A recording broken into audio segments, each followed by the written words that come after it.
Welcome back to Everything Marketplaces, where we talk with founders and leaders from some of today's top marketplaces. So this is episode 179, which is a really great group chat that he's had with Neel Murthy, who's currently a partner at Pioneer Fund. So Neel was also previously a marketplace founder, having started Swapbox in 2013, was then at Goldbelly for over 6 years, where he's the VP of Product and Head of Growth.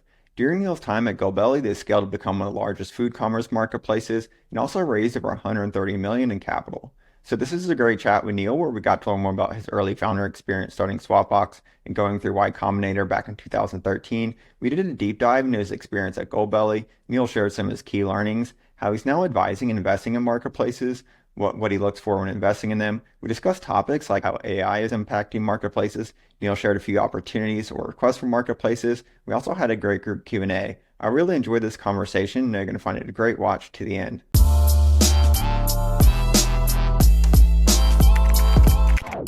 So Neel, you have some really great marketplace experience, previously as a founder, later at Goldbelly, and now also advising and investing in them. So I'm really excited to have you join us here today for the group chat. We also have a lot that we're going to talk about with all of your experience, but before we really dive into things, I think it might be great if you can start off by briefly sharing your background for those here that might not know you. Yeah, absolutely. Did engineering, computer science at Stanford. After 2 years of being pre-med, realized I was making completely wrong decision in my life and changed. And then got really into entrepreneurship right off the bat. So had started building products in college and working with some really good founders early on. And then from there, got into YC in 2013. So that was basically building Amazon lockers, and I think we'll talk about Swapbox, but talk building Amazon lockers before those existed in the US, which was great, awesome journey that we'll get into. And then from there, went and led growth at Goldbelly.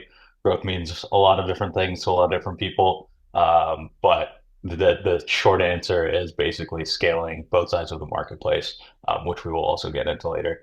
I'd also been investing since 2017 as an angel, and helped start a fund called Pioneer Fund, which basically is a group of now 450 YC alumni investing in YC companies for essentially trying to find the best companies in each batch, which has been going well. We're on Fund 3. And so that's been really exciting, giving me both sides of exposure. And that's quite a bit of background on me. That's quite the background on a lot that we're going to get into here. You did mention kind of going through YC early in 2013 with Swapbox. So I wanted to go back to that and, could you share more about, the founder journey at the time and maybe what some of the biggest challenges were?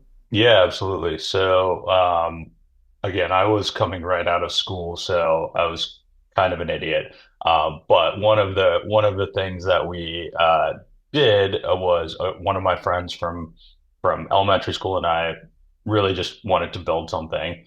We spent a week building a app. I think we had like 44 shots of coffee and just went straight through, shots of espresso. Yeah. And we basically built an asynchronous way of interacting with Craigslist. So that's actually where the swap and Swapbox come from, is I could transact a Craigslist transaction, but instead of doing it and actually meeting the person, uh, party A would drop it off with someone, party B would pick it up. I was the first person to like facilitate all these transactions, but that was, I think, great learning. Um, and then we actually ended up building hardware to do this, which is why we call it Swapbox. But funny thing, and something I'll get into later that we didn't realize that we didn't plan ahead for is that people started using these boxes to receive packages. I thought this was crazy, but people would start getting stuff delivered. And that was the birth of the company as Swapbox.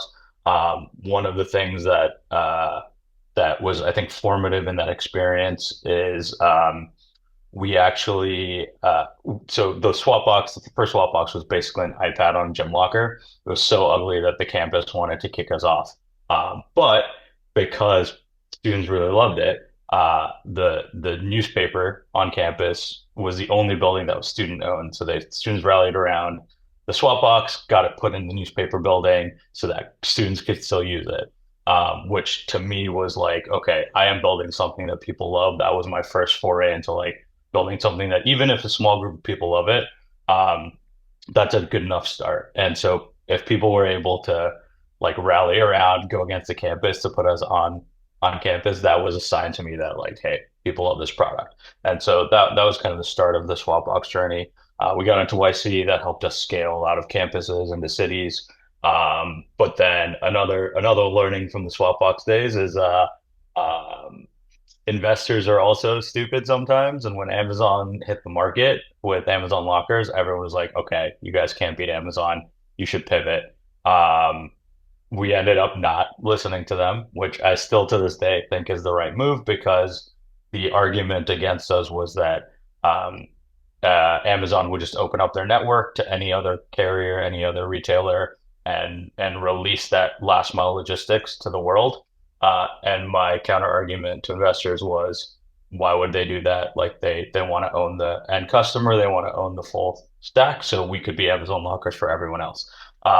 My saving grace in this, even though we didn't end up successful because it was really hard to scale a hardware company, was that we no to this day Amazon still has not opened up their network to any other retailer, and so at least I was right about that. And actually, now some other people are trying to do what Swapbox did back then, so maybe we were just at the wrong time. No, it's definitely super early in the space, and fast forward to today, it is pretty crazy to think about that. So, and also too, I'm sure it was very very challenging as you mentioned. I can only imagine software and marketplaces is hard enough. So if you kind of add the hardware element to that as well. Yeah, I will also add because I know some folks here are probably like in the phase of applying to what I see. I think one thing that obviously they talk about this a lot, but doing things that don't scale at early stages is really important. I think like I'll talk about this when we're thinking about some of the founder traits I look for in marketplace founders, but marketplaces are really hard to build. And so you really have to do things that don't scale early on. You have to try a lot of things and be agile. And I think like one of the things I realized is we probably would have died even earlier at Swapbox if we hadn't pivoted and realized, hey, customers are using my product for something different. Like maybe that is the actual problem we should be solving rather than the original thing we were making. And it's hard to shift directions completely, but being agile like that is pretty important as a founder. Yeah, those are lots of great points. We'll probably get to those during the group Q&A too as well. So I wanted to kind of transition into to Goldbelly because that's of course a notable I would say food commerce platform or marketplace that many of us here have probably heard of and maybe also used. So what led you to joining Goldbelly and could you maybe walk us through your experience at Goldbelly?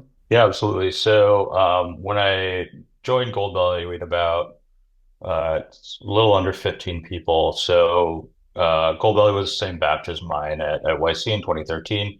I kind of grown up my company the same way Goldbelly had. At the same time, Goldbelly has knew the founders really well. Like we had all been in the trenches together, fundraised together. Um, when when Swapbox got acquired, we'd really gone 0 to 1. I can't say that Swapbox went like 1 to many. And Goldbelly had also gone 0 to 1. So they just figured out product market fit. They're having a lot of trouble scaling. And so one of the realizations that Joe, the CEO of Goldbelly, had was that he needed another CEO in there to run a growth function. And a tip that I will give everyone is have former founders run your growth functions if you do build out those functions because they are the best at it, bar none. Um, and so that was sort of my mandate coming in. Now the problem was when I joined, there it was hard to start a growth team because there wasn't even really product. The founding team consisted of Joe, who's more like salesy, a designer, and 2 engineers. So it's it's really hard to build a growth function when you don't have a product function to support it. So step one was let's actually build out a functioning product org and understand how we can experiment just from like the product side of building a marketplace, which is in and of itself leads to a lot of growth. So one of my other tips is before you even spend money on any paid growth, like start with organic and product led growth. It almost always leads to success that you can then amplify with paid growth. But then within Goldbelly, what I eventually built was a growth team that was product led growth, all organic functions. So I'll talk about one of them in a second, but let me give you the overview first. paid growth functions, which were the traditional or like sort of CMO org type things. And what we did, I think, fairly differently from a lot of teams was growth also led data science and business intelligence. And the reason why that was important is because that kind of tied everything in the product and marketing into one org that was kind of driving and focusing on initially consumer growth, but eventually also merchant growth. Because as you think about it, like there's two sides of the flywheel that need to feed off of one another. And the way we got to escape velocity and scale was actually having both sides feed one another. And so I think one of the things that we did best at Goldbelly and probably to this day, I think one of the uh, most beneficial investments we made was a team that we colloquially inside the company called Make Merchants Marketers. But it started out in a pretty funny way. So essentially, I was coming up with growth ideas with our CEO. We were trying to run through an experiment list, which taking a step back, you should always have like a roadmap of growth experiments that you're trying to tick through and make sure you're prioritizing and attack. But one of them that we realized was that we had a lot of merchants that we thought loved us, but we weren't like taking advantage of them because Goldbelly was a managed marketplace. It's a pretty big investment to be a merchant on the platform. You're really at focus when you're on Goldbelly, and so one of the thoughts was let's run a like old school summer camp style war of three teams trying to take over all of our merchants' footprints online and offline. And that at the time had very little like structure. We were just like, okay, let's break out the company into three teams. Everyone is going to focus on this and try to take advantage of the merchants that we have on the platform.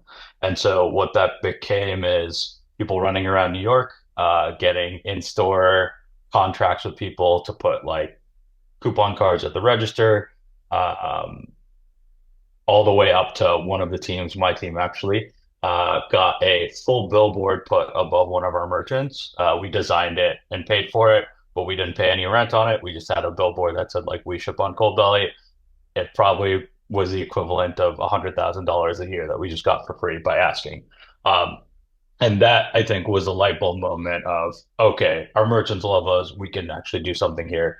So we actually built a team that was traditionally, I think most people think of it as like partner marketing, but we really hypercharged it by going, we're going to take over your social media handles. We're going to take over your website and actually rebuild it so that we can funnel traffic to acquisition for Goldbelly.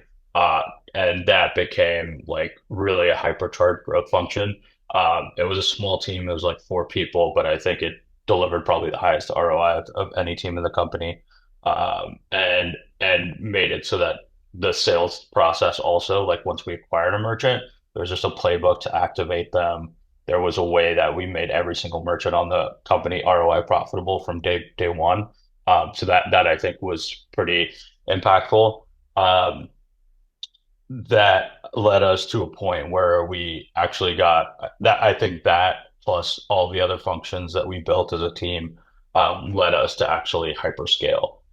Then you layer on COVID, and that just took us to an even higher level because people were at home and we were able to demand capture to a large extent. And then from there, we just had all the wheels spinning, and so we were able to raise our Series C, which I can also get into if that's helpful. But I'll stop there. That's really interesting. And yeah, I thought it might be helpful though, because I guess some might not know of Goldbelly. Could you maybe give us like an overview of it? Yeah, sorry, I should have started there. So Goldbelly is basically a marketplace connecting all the best food and restaurant purveyors from around the country to customers. So regardless of what geography you live in, wherever you are in the country, you can get the best food delivered to you. And so basically took all of the sort of geographic restrictions out of foodies enjoying the great foods from the country out of the equation. And so we work with the merchants as well as the customers to deliver that magical food experience. So that means everything from the logistics of how to pack a box, how to take a recipe that you serve in store and asynchronously make it and then ship it out. We work with the carriers to actually give you preferred rates to get it to the customer, and then obviously on the customer acquisition side of acquiring those customers. No, it's going to be really helpful. And you did mention as far as, growth across kind of various stages, but, when it comes to like the product and the business, how did it evolve? Yeah, so it was, I mean, when I joined, we really just had like some top merchants that were already shipping product in the US. So these are sort of what you think is traditional mail order foods. So we were aggregating those and becoming a marketplace. I think when we really started to unlock was turning any merchant into any restaurant able to ship nationwide, which basically meant anyone could like franchise overnight. And that took a lot of work. That took work on sort of the logistics side of being able to break down a package and make it so that, you could out of a box get a very similar restaurant-like experience. And the complexity of that was pretty intense because there's a lot of varieties of foods that we were shipping. So we started simple and kind of worked our way to more complex. Early days, a lot of like pizzas, cakes, and things that were already, half baked, easy to warm up at home. But by the end of my journey at Goldbelly, like we were doing Michelin starred meals that you could get out of a box, and that obviously was a lot more complex, not as easy to translate. But you know, being able to get like a Peking duck shipped to your house is pretty crazy and pretty transformative, but it did require a lot of work. Um, the evolution of the business also was kind of similar, right? So the early days, a lot of it was gifting. It was thought of as kind of like a replacement to Harry and David, or like some of those seasonal gifts that you would give to people. And we also had to evolve that over time to, hey, this is not just for giving gifts, it's also for yourself. It's also to replace date night. It's also to replace a lot of like cooking functions because you could get these meals delivered to your house and cook together with your family. And so that required a lot of work on our end, from changing the narrative, marketing, and also just creating the right user journeys for that to kind of transform the mission of the company, and also the way that customers perceived it. Definitely sounds like there's lots of complexities there. So you mentioned also too, as far as the fundraising journey, and you notably raised, I believe it's whatever 130 million. Well, at GoBelly while you were there. So could you maybe share a little bit more about the fundraising journey and some of your learnings from that? Yeah, so obviously each fundraise and each like fundraising exercise is unique. I think the one that's probably most illustrative is our Series C. So that we raised about $100 million in that round. So a couple of things that stood out to me for that.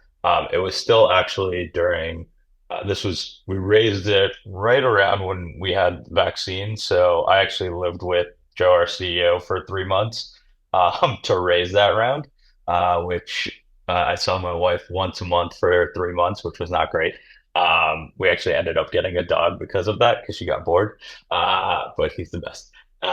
So the way that fundraise went, and I think why it was so successful, is that we were able to serialize that entire thing and make it like very parallel process. It's not easy to do. It requires a lot of work, but it also leads to the most success from what I've seen. We had help. We brought in Goldman Sachs to help us like structure it and run it, because it was so crucial for us to get right. And then the way we did it basically was phases. So we had a list of about 40 or 50 VCs that we wanted to lead the round. We curated that list basically from people that had previously led marketplaces that we admired, from people that got more of the food business, more in general, food retail, and then people that were very respected in technology and the technology that we were building as a marketplace. And then from that list, we basically uh, went through with our initial proposal, initial deck, and culled that list down to about like 30 people that were interested. And then from those 30, we pitched we did a full pitch of the deck walkthrough, um, and got interest from who wanted to go to the next phase. And we gave people deadlines for how to go to the next phase. So there was essentially, from that 30, if you wanted to go to the next phase, which is financial due diligence and access to data room, you had to let us know by X date. From there, for those people, we did a second and third presentation to walk through sort of financial and model breakdowns, as well as sort of projections, where they're coming from, and to talk through the data after people had had time to review. Now, that's a very clean process. Most processes, especially early stages, are not going to run like that. That's like when you have all, for lack of a better word, when you have all of your shit together, like that's when you can run a process as clean as that. In earlier stages, A and B, it is not that clean. But the reason why I tell you the Series C process is you want to get as close to that as possible and try to force investors into that box as much as possible. Because I can say this now because I'm on the other end of the table, but most investors are sheep. And so if you can try to funnel them into that sort of FOMO machine as much as you can create, that's when you're going to see the most success in fundraising.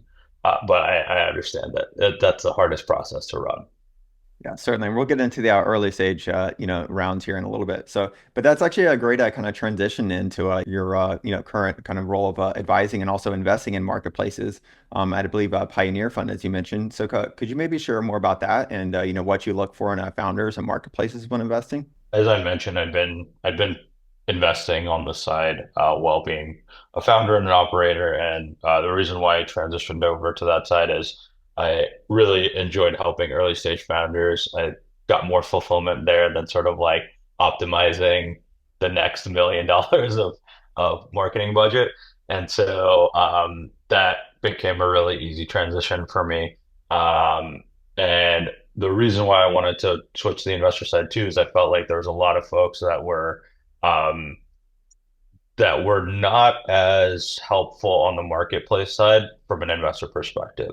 There's a very few folks that I was like, okay, this I would be very happy to have them on the other side of the table. And so I thought there was an opportunity to have someone that had marketplace experience, make the investments, and understand that it's not going to be like a straight curve like in software companies. Marketplaces are hard. There's a lot more volatility, and investors need to understand that. And so on that note, what I look for in founders on the investing side is folks that can solve hard problems or have demonstrated the ability to solve hard problems that are undeterred by failure, because more so than any other startup, you're going to fail a lot. As a marketplace founder, you're going to be closer to dying more than any other company as well, and you have to have resilience. That is just like I've seen a lot of companies at this point. That is just the case of marketplaces. I've never seen anyone with like a straight line, um, maybe except for Zepto in India, but that's a exception to the rule. The other thing I look for is people that don't find excuses to things, right? Like, um, what's a better way of putting that? You shouldn't have to have money to succeed in a marketplace, just like any other company. Like investment is just a way to amplify. You should succeed without me, and I look for founders that are going to succeed without me. My job is to just get you there quicker, and maybe save you some mistakes along the way. But I'm not going to make you win. You're going to win on your own, and that's the founder I try to look for.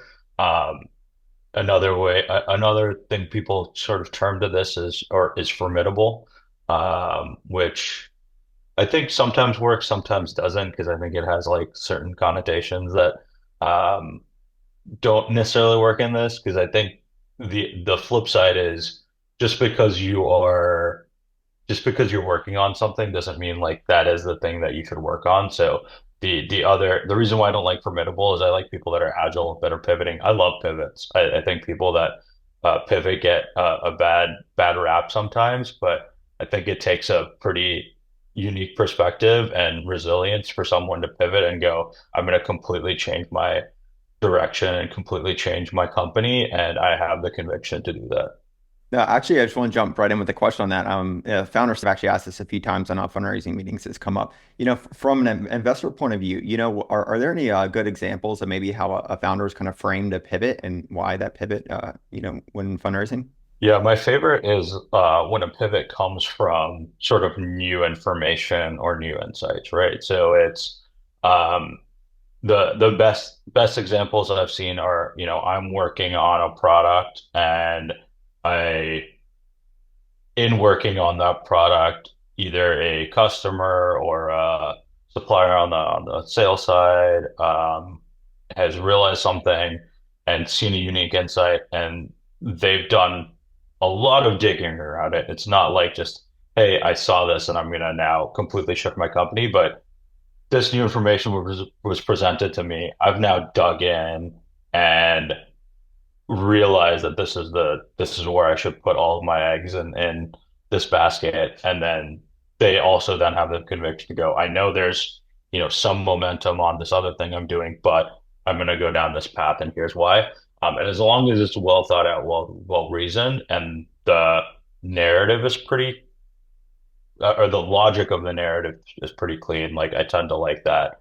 Um, the other thing, which is harder to spot, but I'll give you an example because I think like this is probably the one I've seen best is Alexander at Scale AI when they were originally doing they were originally working on labeling tech for computer vision of autonomous driving, and that was actually succeeding to a large degree.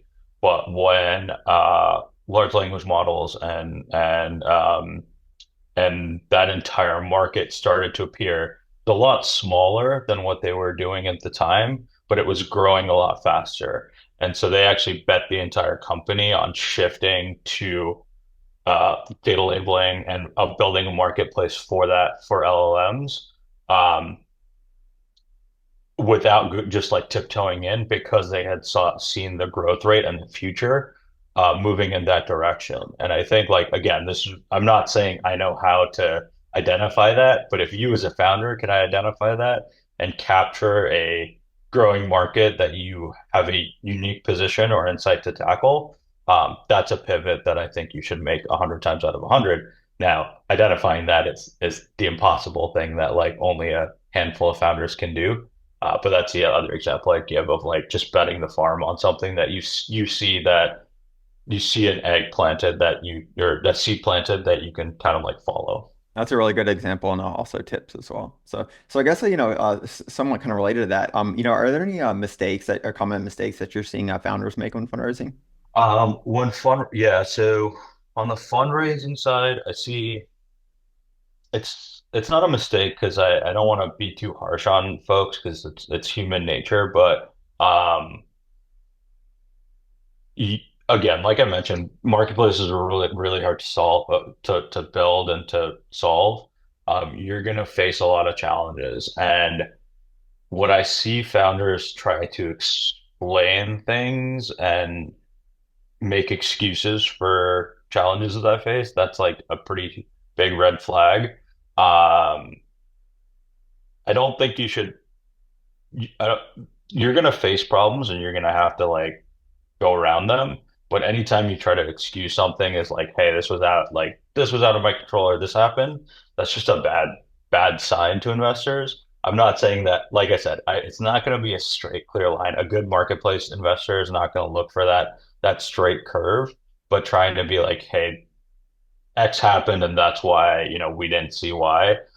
That's not a great way to frame it. I think there's ways to be like, X happened, we realized it, and then we're going to change directions to get Y, or hey, we lost focus, we messed up here, but here's how we're going to prevent that from happening in the future. That's okay too. Again, I'm not saying this for all investors because again, some folks may not see it that way, but I like explanations and realizations better than excuses or like ways to put the blame and onus on something else other than yourself.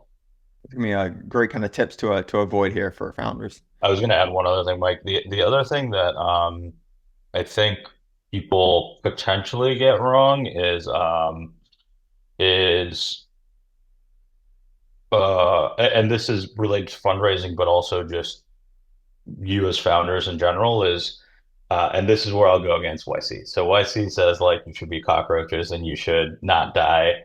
Um, I'm guilty of this as well. I like took this to heart and said, okay, if I can just stay alive, I'm gonna win.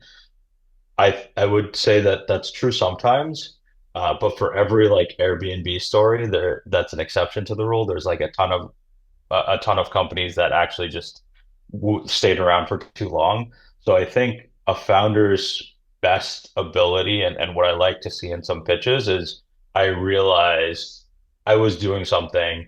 It didn't have product market fit. I was kind of fooling myself into thinking that there's product market fit and staying alive.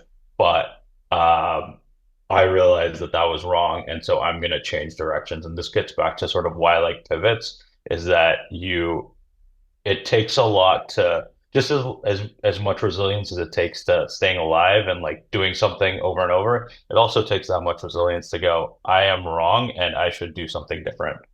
Sorry to cut you off, Mike, but I thought that needed to be said. No, that's all great. I appreciate it, adding that in. So you got a few head nods too when you mentioned resilience. So I was going to say though, we couldn't have a conversation today without talking about AI and how it's impacting marketplaces. So how are you seeing AI impact marketplaces, and are maybe there any specific opportunities that you're seeing for marketplaces to leverage it as well? Yeah, for sure. As much as marketplaces are hard, I think this is the best time ever to start a marketplace, and AI is a big reason for that. So I think a couple of things. One is your cost centers as a marketplace founder are getting closer and closer to zero. And what that means is your growth and marketing costs are going to go closer and closer to zero because you're going to be able to function as a full growth and marketing team with a fraction of the personnel. You'll be able to do a lot more in creating that content without having to pay people to do it or pay advertisers to do it. Um, You'll also get your customer service and customer success costs close to zero because you'll be able to automate a lot of that away with the different agentic advances and voice and chat. And just to be clear, when I'm saying this, I'm not saying you should give everything over to the AI lords. I'm saying you as a founder and you as a leadership team can do 10 times more. So I do think there's a future vision where like a single founder is going to be able to do as much as a growth and marketing team by themselves. And you'll have that cohesion of vision because it'll be like one person rather than a team of 10 executing on that. And you will be able to control this infrastructure. No, we're not there yet. So this is more like the future, but we're building towards that at a very rapid pace. I also think you'll be able to, for every sort of revenue opportunity you have, you'll be able to maximize that with AI, which means like out of a single customer, if you're a consumer marketplace, you will be able to get the most out of them because you'll have optimized cross sales, you'll have optimized bundling, all of that stuff, and personalized recommendations. All that stuff is just going to get better and better. So, because of that, you're going to be able to extract the most amount of margin or bring the lowest cost to your customer um, over time. And if you're at the forefront of that now, you're just going to have those reps in when the tech gets caught up. And so that's why I'm super excited about marketplaces right now. I don't think there's ever been a better time to start one. Um, I will I will also say that some of this means that you should change your mental model a little bit about your vision of a company. So traditionally people have been like, okay, you need to have like a clear vision of your company. I actually think people need to have unclear visions right now. And what I mean by that is you have to have like a very extreme focus on what you're doing at the current time frame, but you should have quite a few other potentials that the company can turn into. What that means is like instead of a future vision that's like, okay, in 10 years we will be this, it's in 10 years we can be A, B, C, D, or E. And that's actually exciting to me as an investor because it means you're kind of positioning yourself for a couple of different future outcomes. we can get into like what that means from a founder pitch mode perspective, but I think that's what I'm most excited about. Now, in terms of what types of marketplaces I'm excited about right now, um, there's a lot, but my favorite is gonna be on the consumer side right now. We can talk about B2B as well, because I think there's a lot of opportunities. Um, but I think the way people have traditionally shopped is gonna be completely gone. Like I think we saw our first foray into that with Whatnot. But I think that's just like step one of many. I think people might shop in very different ways in the future. You may not even be going to a retail site. It may be completely agentic led. I'm not sure. But that is pretty interesting to me and pretty disruptive to both retail and traditional like commerce. And so I think that is going to be huge. I certainly agree it's early, but lots of opportunities. So really exciting time with marketplaces right now. So I guess, you mentioned a few different kind of opportunities, but do you have like a request for marketplaces for founders here, maybe? Yeah, so it's funny because I was chatting with I'll give a side tangential story. Y'all may have seen the latest YC Litecoin episode. They talked a lot about marketplaces. I actually met with Gary a few weeks before that, and I was kind of like, "Hey, I feel like there's less marketplaces in YC. Now, there's still quite a few marketplaces in YC, so don't get me wrong. But that in that conversation, I realized that my kind of worldview of marketplaces was maybe too small. I think we need to expand the definition to a lot of things. So I even like started calling Scale AI a clear marketplace. Flexport, all these things should also be marketplaces. They're just sort of managed. But on that note, as you expand the definition of marketplaces, which I think we should, uh, the two places that I would say I would have a request for marketplace right now are one in government. So there's one avenue that sorry, not I don't want to get political per se, but there's a lot of waste in a lot of government contracts. I think we can say that. There is a lot of inefficiencies in some of the bureaucracy that we've seen in some of that building. And so a marketplace that starts to pair maybe with AI layered in, maybe starting without, but starts to pair the sort of needs that we have as a country with the providers of that can be more let's call it free market than it is now. I think is going to be a humongous opportunity in the future. Uh, I'm not the person to start this company, but I would love to fund the person that can do it or the team that can do this. That would be my number one. Number two is I think, you know, not not sorry. Contextually now we have maybe a clear example of why this is necessary, but with the wildfires that are happening in California, my hearts go out. I'm from Southern California. The folks in that world, we clearly need um, a way for folks to interact with those government services better and maybe manage those government services better. And maybe there's a whole layer um, of service personnel that should be contracted, subcontracted, and not be part of like a, a traditional government entity. I don't know the answer to this, but if we can solve this, I think marketplaces are a way to solve this. Um, it might be, again, I'm just playing a future world example. It might be crazy. Please don't take this as an insult to anyone, but there is a world where the entire like Bureau of Forestry Management is a private entity that can actually take care and handle some of the problems that we're facing. This is not I will also say this is not saying that this is the reason why there are fires in California. I'm just saying let's figure out there are marketplace solutions that could solve those problems for us as we move forward in time.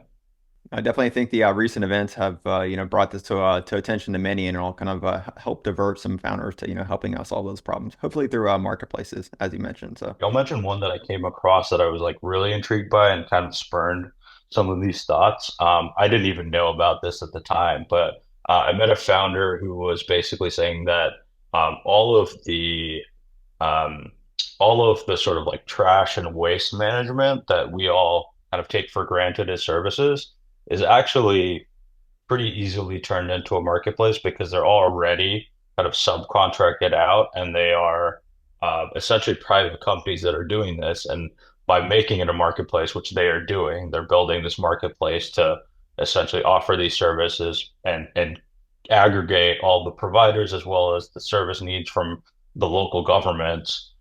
That's like a fully transferable marketplace that could completely change the way all of us interact with waste management, which to me was like kind of eye-opening because I assumed that was all government run. And so that kind of is what spurned some of these thoughts. that's a really good example. So cool. We're gonna get into the group Q&A. So I realized you and I could just take up the whole time, probably chatting about marketplaces here. And I know we have lots of founders that want to come on. So hey Ajith, I know you sent me a few great questions and raise your hand here. So familiar face, you want to help us kind of kick things off? Yeah, yeah, absolutely. Hey Neil, as you know, we're building Craved. I would like to understand what was the hardest phase for you in the time of building, the startups that you had, and what you learned from that and how you overcame that, basically. Yeah, that's a good question. There's a lot to choose from, as you all know. There's a lot of hard times with being a founder. I would say for us, I can think of two examples. One at Goldbelly, we had sort of as I mentioned, we had gotten to pretty good scale. COVID entered the picture and people were kind of stuck at home. That got us to hyperscale. And then we had kind of gotten used to it to some degree. It pains me to say that we all got used to being at home, but um, that we kind of took it for granted that that would exist. And so we hadn't fully developed our demand generation side of the company because we had just been in sort of like demand capture mode. Um, and when that fell off, that was really tough. We had to completely like reposition the company. There was times when we saw a lot of like negative months where we were like, what is going like, man, was this just a phenomenon of COVID? Are we dead as a company? We had a lot of tough times, um, and a lot of tough conversations. And I think like now looking back, I can see that was not the case, and it was just a lull. But we had a ton of people that were like, "Oh, you're just a COVID phenomenon," etc. And it took I can't say this was just me. Like it took all of us as an executive team and leadership team kind of coming together and reprioritizing everything we were doing. I think one of the things we did very successfully was have a have a frank conversation of let's say every gain we made went away tomorrow. What would we have done if we were back to that stage? What would have the natural like growth steps been? Where should we invest? And we had a really, really good like planning session after that that set our priorities for the next year that kind of changed again the trajectory of the company. We got to, we focused on really sustainable growth rather than just like growth at all costs. We got to profitability. We basically got to dictate our own terms because we didn't need to raise funding. And so that was a really tough like year and a half journey, but it only comes together from I think working with your peers and also like being able to have frank conversations with one another. You shouldn't be afraid to say anything with like the leadership of your company, even if that means like, what if we lose everything? That's a conversation you should have. Cool. Hey Michael, do you want to come on? Play, raise your hand. Yep. Thanks so much, Neil. Thank you. Appreciate it. I'm building a marketplace and logistics network in the farm economy. I had two quick questions. First, what are your thoughts on using SaaS or some other service as a means to acquire marketplace participants? It almost sounds a little bit like that kind of was your Goldbelly playbook with kind of like taking over their websites, taking over their socials. And then second, recommendations on the timing of a fundraise at the early stages, whether raising on the idea and the concept or waiting until you can get some traction.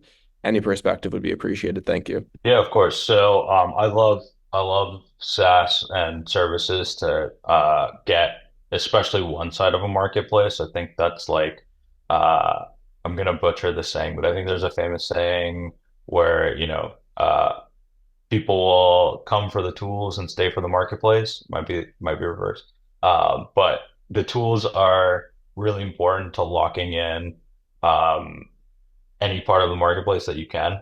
And that's also how you remove disintermediation risk in the future is by making it so people get a lot of value out of the marketplace. So I think that's a really, really straightforward way to get an advantage in marketplaces. So I definitely do that.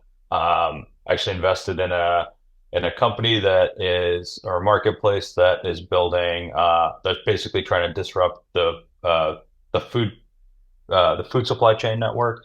They're taking small farms, connecting them with the businesses that buy right now from large farms, and so basically making everything farm to table. So if you're a bone broth company, you're getting your supply directly from small farms, making it super easy. They started by building the tools for the small farms to actually just get online and compete with these guys, these bigger aggregators and bigger sort of institutional farms, and so that made them really sticky and made it so that when people started making contracts with these consumers or consuming businesses, that they couldn't just be removed from the equation. So definitely that in terms of your second question of when to raise, there's never like a easy answer, cookie cutter answer to it. I will say the one that people give that I definitely subscribe to is raise when you don't have to, because that's when people are more likely to give you money. You should always control your own destiny, in my opinion. When you're talking about like a pre-seed round, I think that's when you can get away with more just an idea and a framework. I think the later stage you go, um, the more and more difficult it gets to do it without traction, especially from a marketplace perspective. Hey, Dimitri, do you want to come on? I want to kind of ask this question about disintermediation. It's a little bit related to the question that Michael asked earlier. I'm wondering, like, what strategies worked really well for you to prevent disintermediation, and what strategies didn't? And I'm particularly interested in the case of kind of maybe larger, more famous merchants that may have their own kind of shipping fulfillment capacity. And how do you kind of deal with people outgrowing perhaps Goldbelly and turning into those? How do you bring maybe the bigger ones to your market? Help me think through that. That's a great question. One that we had a lot of discussions of internally. So I think the example that I gave of the Make Merchants marketing team, like that was pretty sticky for us because one of the things that merchants really didn't like to do or didn't know. Like if you're a food maker, you're good at making food. Running marketing and customer acquisition, really different for you, really tough. And so that became like a really sticky proposition for people. Again, going back to the let's make some tools for folks to make it sticky. That was pretty helpful. I think also maybe somewhat contrarian to what some folks say is if you're building something really good, even if you lose one of these big merchants, there's a chance that they don't know what they're biting off, right? We've had a lot of folks that think they've outgrown Goldbelly leave and then come back like 12 months later, sometimes less. I think our quickest turnaround has been 3 months. They were like, oh my God, we don't know. We're very, very raw. Like, let's come back. And guess what? Then you have negotiating power in the contract that you're re-signing with them because they've come back. So sometimes losing folks is not the worst thing. They also become examples that you can give to other people that when you're talking to them about them leaving, you'd be like, well, you remember X, Y, and Z of your compatriots? They also tried leaving, and guess what? They're back on the site. So just keep that in mind that it's not always the worst. The other things I would say is like marketplaces are inherently flywheels that are kind of like feeding one another. To start one of those from scratch, as you all know as founders, is really difficult. So this is basically when you have a large player that's going off on their own and trying to do this, they're essentially doing that. And so, but with a seller of one, which becomes innately more difficult. And so, in being able to articulate to the folks that are trying to leave, all of those problems is one way to keep them on board. And something that I think we did really well. We had like a 98.5% retention rate on the merchant side. Um, Actually, a good segue of a story because I think as y'all face competitors, you might run into this. So as we started to get to good scale, we ran into DoorDash and Uber Eats trying to compete with us. They both launched similar offerings. It was scary at the time, and we're like, oh man. We again, as a team, like really circled up and said, we're gonna hold our ground. We're gonna win this fight. It actually became really motivational for the company. And the way we did that was a couple of things. We really focused on sort of merchant success. Again, the marketer team was part of that, but also just operational and logistics success for them. Um, our contracts became really strong, so they became really sticky. We actually said, "Hey, if you want to go with them, you can go with them, but you're leaving Goldbelly." And at the time, that seemed really scary because we're like, okay, we're literally giving people to our competitors, but we knew how hard this was to make. And we knew that even if DoorDash and Uber Eats had like infinite resources, they had, some product managers working on it versus like founders and people that were invested in the company working on it. And so I think at the time we had 1,000 merchants, we lost about 80 of them. Um, as with this sort of mandate saying like you can't be on both at the same time. Uh, that was kind of scary, but we were able to claw back everyone but like four over time because they realized we were actually better at it than DoorDash and Uber Eats, and we stayed in contact with people that had left us again pretty loosely. And then when they had realized that Goldbelly was actually better than the alternative, we were the first person that we were, front of mind, and then they were able to come back to us, and it actually became really strong and really strengthening for our processes. Awesome. That's a great question. Glad you mentioned competition as well. So I had that as a note to talk about earlier. Yeah, and by the way, we beat both DoorDash and Uber Eats. They both had to shut down their services because they couldn't get enough supply on the merchant side. We're going to try to squeeze in one last question if we can. Hey, Yang, do you want to come on? Yeah, nice to meet you, Neil. And I'm Yang. I'm building a company called Spatia. So we help homeowner to streamline the entire home remodeling process. So for the homeowner side, we help them to bring transparency. We help them like personalize, generate their cost estimation, the plan, and even generate design. And for business side, we generate high quality leads. Like Thumbtack or Yelp could already help business to generate leads, but the provider, like the general contractor or contract told us the quality is like the lead quality is so bad because people like home remodeling is a big purchase. People will trust the mouse to mouse or referral. And we have the data, like we're using an AI platform. We have the data to know like who is your friends, like who use which contractor, and to bring them transparency. And also our key feature is personalization because currently people may need to hire a project manager to understand like everything for their specific need. But for our platform, they can simply put their address or reference link, we understand their personal need and we generate everything automatically. So my question is, how you think about this industry, because we are helping residential part, not commercial, and how do you think the potential risk for this our marketplace?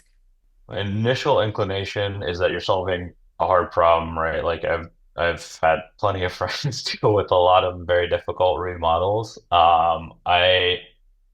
My risk concerns and where I would probably dig into are a lot of these contractors are at least from my knowledge, this could be very wrong, tend to be kind of like overbooked right now. And so like I think the problem that I see is like consumers are not a priority to some of these folks. And so if that's the case, like are you then are you then at the mercy of one side of the marketplace that's not balanced? And if that's the case, like what is the actual problem that you're solving? And can you distill that down to something that is is not just going to be like fully tilted towards one side. Like to step back, marketplaces tend to work best when there's balance, there's power on both sides, and you as a marketplace facilitator is essentially like stripping away the complexities and the friction points from both sides of the marketplace. In the example that you gave, again, this could be very naive, so please don't take this at face value, but it feels to me like the contractors have a lot of the power. Now, what you could do and what might make this work is if you're building all the tools so that the contractor, this goes back to the other question, like you're making it so contractors are able to like get way more efficient, able to deliver like at twice the productivity, manage a lot of the sort of like busy work that they're doing right now so that they're focusing specifically on the job and you lock in that side of the marketplace because you're so sticky on the tools angle that like customers have to come to you. That could be a really interesting solve to this problem and make you sticky to that side that has more of the power right now, and then become transparent to the consumer side. Maybe you build tools for them to keep them engaged as well. But that again, this might be a very like naive solution to your problem, but from my perspective, that could be the way to win. Great last question. So we're out of time here, Neel, but really appreciate taking the time to join us today. So this is a, fun chat to kind of go back to your early founder experience, more as an operator with Goldbelly and now investing. So really appreciate taking the time to join us here today. And actually, I had one last question for you before we wrap things up, and that's my usual kind of parting question, which is if you could go right back to before you entered the world of marketplaces, what would you tell yourself about marketplaces specifically? I guess I'd say build a really thick skin really fast. That would be my number one thing. Marketplaces are beautiful. They have like the best ROI, I think, and best like asymmetrical distribution of any type of company. Um, but for every like you're gonna face a lot of hardship, you're gonna face a lot of losses before you get a victory. But when you do get a victory, oh man, it's gonna be a beautiful victory. But yeah, build a thick skin, be ready to take some punches to the face, be ready to be like laughed at, be ready to be like misunderstood. All of those things happen with marketplaces. People will, I think more so than any other company, like belittle your vision, and you have to just be able to run through it. Yeah, well, that's all going to be great parting advice for us here. And then last but not least, time for a quick plug. Where can we keep up with you at? Yeah, I'm not a huge like social media person except for LinkedIn I've started posting on. So, follow me on LinkedIn. Pioneer Fund, we do some work on LinkedIn as well. So feel free to follow that. And yeah, that's pretty much it. Awesome. I'll include links in the details, so you'll probably get quite a few founders coming your way. So we really appreciate taking the time to join us here again today. And thanks everyone for the great questions.